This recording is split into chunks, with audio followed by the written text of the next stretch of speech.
My name is Zack, and this is my story. I was raised without a biological father. I was with my aunt, walking with her to meeting up with my father. She explained to me a lot of things that I didn't know.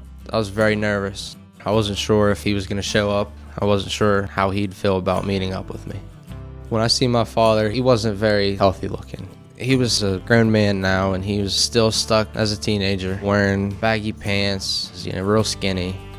He knew who I was, but I wasn't sure who he was at first. I had to introduce myself, and there was really no emotion, no handshake, no hugs, none of that. When he first saw me, he seemed real surprised in how much I have grown and what I have become. I asked him what was going through his mind that he thought it was okay to not be there to raise a child and just walk away like he did. He had a lot of excuses when he answered. His response was that he didn't have responsible parents in his childhood, so that made him feel that he wasn't sure how to take care of a family or how to care for a child. To me, I thought he didn't realize what he was doing because it was just to that point with the drugs and everything else. The answers he gave me, they satisfied me because he came out and told me himself. Hearing it from other people didn't help me. Just to hear him say the answers gave me closure. It made me feel relieved, and I was no longer feeling the pain, no longer confused or angry about any of the answers I was getting from other people. If he would have been in my life, there probably would have been more drugs and just not living as responsible as my mother taught me to be. Even in the absence of my biological father, I felt that I had plenty of father figures in my life. My grandfather was one of the bigger role models helping me grow up, teaching me right from wrong.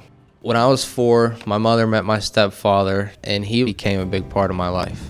I have a lot of respect for my stepfather. If it wasn't for my stepfather, I probably wouldn't be involved in sports as much as I am today.